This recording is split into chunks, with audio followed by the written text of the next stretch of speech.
초등학생일 때 저는 굉장히 공부보다는 친구들과 하루 종일 놀기를 더 좋아하는 아이였어요. 그래서 당연히 학원도 다니지 않았고, 뭐 공부라고 하면 평소에 세뇌 조금씩 푸는 정도였고요. 시험이 있으면 필기를 해가는 그런 좀 신기한 아이였어요. 그런데 그런 제게 어느 날 학원이라는 새로운 세상이 펼쳐지게 됩니다. 시작은 뭐 친구 따라서 이제 중학교 올라간다고 학원을 들어가게 된 건데요. 공교롭게도 그 학원이 지역에서는 되게 어렵기로 소문난 학원이었어요. 근데 저는 베이스도 없었는데 그 학원에 들어가게 되니까 이제 사람이 못 견디는 거예요. 수업을 3시간을 했는데 제가 3시간도 못 견뎌서 집에 오면 맨날 녹초가 돼 있었어요. 그리고 당연히 베이스가 없으니까 막 학원 시험에서는 37점, 40점 이렇게 저조한 점수가 나왔고요. 뭐 그때는 그게 너무 힘들어서 제가 아빠한테 아빠 나 수학 포기하고 싶어 이런 말들도 되게 많이 했다고 해요. 그래서 저희 아빠가 거기에 충격을 받으시고 그날부로 제 학원 인생은 끝이 났습니다. 2달 만에요. 그래서 그때부터 학원 없이 스스로 공부하기 시작했어요. 초반에는 공부하는 습관을 들이려고 아빠와 일주일에 2번씩 계속 같이 수학 문제를 풀었어요. 하지만 제가 1학년 때는 공부를 그렇게 열심히 하던 때가 아니었어서 진도를 굉장히 찔끔찔끔 나갑니다. 그렇게 1학년 12월이 되어서야 1학년 과정을 다 끝냈어요. 그럼 대체 언제부터 공부를 제대로 하기 시작한 거냐 하면 1학년 겨울방학부터였어요. 항상 인강 없이 문제집을 풀다가 2학년 1학기 내용이 갑자기 너무 어렵게 느껴져서 인강을 듣게 됩니다. 그 당시 그나마 가장 쉬워 보였던 유형 중심 EBS 인강을 들었어요. 친구와 같이 도서관을 다니면서 일주일에 며칠은 4~5시간씩 공부했어요. 그렇게 성공적인 2학년 1학기 기말고사를 끝내고 공부에 자신감이 붙어서 2주간의 짧은 여름방학에는 더 열심히 공부했어요.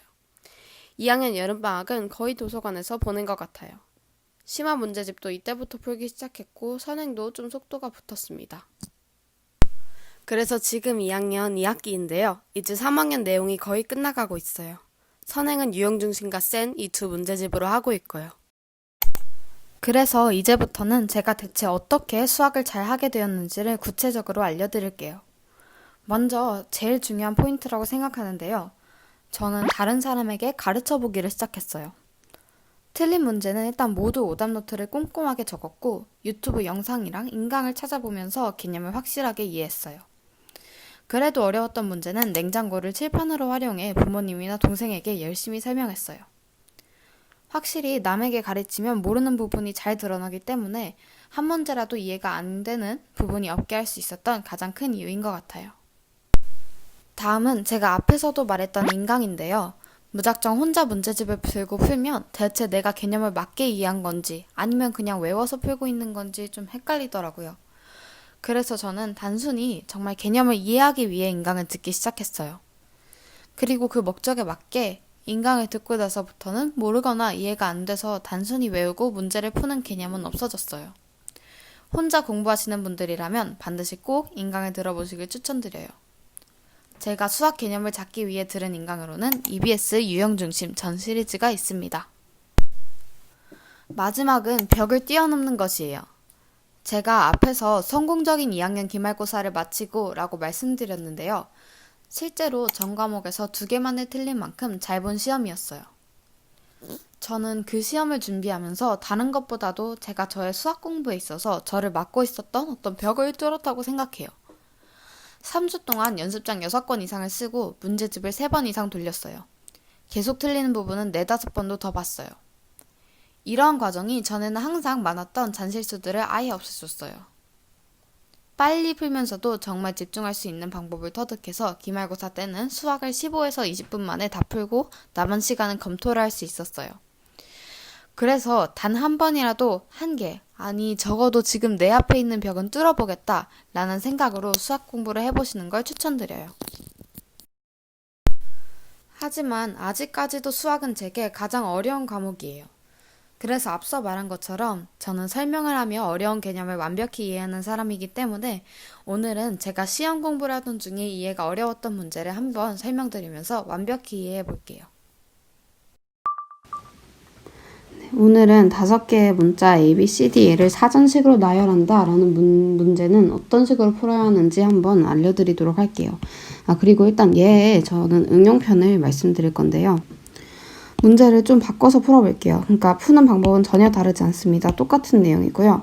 5개의 문자가 아닌 6개의 문자라고 하세요. A, B, C, D, E, F. 그 원리는 하나도 다르지 않습니다. 그래서 얘를 사전식으로 나열할 때 54번째가 아닌 362번째에 오는 숫자를 나오는 그 배열을 한번 알아보도록 할게요. 자, 그럼 일단 여기 있는 거 다 무시를 해주시고요. 한번 풀어보도록 하겠습니다. 일단 사전식 나열이라는 게 저는 처음에 이해가 안 갔어요. 이게 제가 작년에도 틀리고 올해도 또 틀린 문제거든요. 그래서 사전식 나열이라는 게 이해가 안 될 수 있는데 일단 그 전에 그냥 얘를 먼저 생각해 보세요. 하나를 고정해서 그 다음 거를 쓴다. 그러니까 A, 우리 6개죠? A를 고정해서 그 다음 내용을 쓴다. B를 고정해서 그 다음 알파벳을 쓴다. C를 고정해서 그 다음 알파벳을 쓴다. 일단 얘를 먼저 생각해 주시면 돼요. 자, 그래서 A를 고정해서 그 다음 알파벳을 쓰는 경우에는 원래는 A, B, C, D, E, F 이렇게 오겠죠. 그래서 이런 식으로 오는데 그럼 A를 하나 고정했으면 우리가 이거랑 똑같은 원리가 있어요. 바로 뭐냐면 줄을 세웁니다. 줄을 세우는데 A가 맨 앞에 올 경우는 5명을 줄 세우는데 A가 맨 앞에 올 경우의 수는 그렇게 구하면 A를 제외한 사람은 4명이고 그 안에서 일렬로 나열하는 4, 3, 2, 1 해서 24라는 게 있죠. 자, 그럼 얘를 활용해서 하는 겁니다. 이 원리를. A, B, C, D, E, F인데요. 일단 A를 고정해 놓으면 이 줄을 세우는 경우의 수랑 똑같은 거예요. A를 고정해 놓으면 그 나머지 자리에는 A를 제외한 5가지 알파벳끼리 자리를 바꾸는 경우의 수를 구해주면 되겠죠. 사전식이란 말에 얽매이지 않고 이 자리를 바꾸는 거에만 생각을 해볼게요. A를 고정을 해두면 그 다음 자리에는 뭐가 올 수 있죠? B, C, D, E, F가 올 수 있으므로 5개의 알파벳을 올 수 있어요.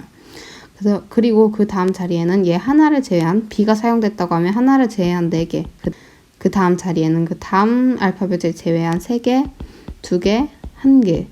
이런 식으로 해서 120가지가 A 하나에 올 수 있습니다. 지금 그리고 우리가 구해야 하는 건 362번째에 나오는 것이에요. 자, 그럼 이 하나가 나왔으면 그 다음에 뭐가 오겠어요? A가 왔으면 B가 오겠죠? B가 오면 그 다음에 또 5개의 알파벳이 올 거예요. 자, 그럼 A랑 똑같이 여기는 B를 제외한 A, D, A, B, C, D, E가 오니까 F가 오니까 얘는 여긴 또 5가지, 4가지, 3가지, 2가지, 1가지 이렇게 해서 얘도 120가지가 와요. 자, 그리고 이렇게 하면 240가지죠. C까지 그럼 한 번 더 생각을 해보도록 합시다. 또 자리는 5개를 뚫어야겠죠? C는 여기 뭐가 올 수 있나요? 아까 말했듯이 C를 제외한 다른 알파벳인 5가지, 4개, 3개, 2개, 1개가 올 수 있어서 얘도 120개가 올 수 있어요. 그럼 이렇게 해서 몇 개입니까? 지금 120 곱하기 3이니까 총 360가지가 생겼어요. 자, 그러면 360번째까지 우리가 구한 거예요. 362번째를 구해야 된다고요. 여기서 생각하는 건 일단 시작은 당연히 D로 할 것이고 A, B, C, D, E, F 순으로 가니까요. 자리는 또 5개를 뚫어둘 것인데 이렇게 구하면 120까지가 나와버려서 480까지가 되므로 답과는 좀 멀어지게 됩니다. 자, 그러면 일단 이걸 생각하기 전에 제가 이해가 안 됐던 부분을 또 하나 말씀드리도록 할게요. 자, D가 있죠? D가 있으면 D로 시작하는 첫 번째에 나오는 것은 무엇일까요? 그러니까 A로 시작하는 첫 번째에 나오는 건 A, B, C, D, D, E인 것처럼 D로 시작해서 첫 번째로 나오는 것은 무엇일까요? 자, 얘를 구하는 방법은 되게 쉬워요. 그냥 D를 무시하고 일단 A, B, C, D, E를 써보세요. 이 F를 써보세요. 이 F를 썼을 때 D를 우리가 제외하고 생각한 거잖아요. 그러니까 여기 다시 D를 포함시켜서 같은 D가 2번이 들어있기 때문에 1개를 지워줍니다. D, A, B, C, E, F가 D로 시작해서 첫 번째로 나오는 것이에요. 그래서 뭐라고요? D, A, B, C, E, F가 첫 번째로 나오는 것이라고요. 그럼 얘가 뭐겠어요? 첫 번째라고 했으니까 360 플러스 1, 361번째고요. 우린 뭘 구하면 됩니까? 362번째를 구하면 되죠. 자, 그럼 아까 고정하는 방법을 다시 사용해 볼게요. 한번 얘는 4개를 다 고정을 해보도록 할게요.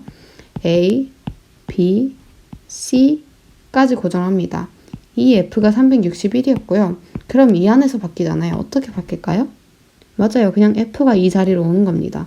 그래서 D, A, B, C, F, E 얘가 362번째에 오는 것이 되는 거죠.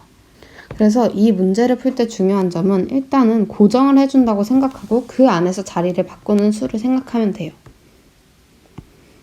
저 되게 어려운 문제라고 느껴졌고, 그리고 지금도 뭐 이해를 정확히 하지 않으면 어려운 문제인데, 이렇게 해서 고정을 한다는 것과 이 다음 걸 구해서 120개가 나오면, 그러니까 일렬로 세우는 경우의 수가 나오면 그 다음 수를 생각해서 나머지도 고정을 해주면 된다. 이렇게 하면 될 것 같아요.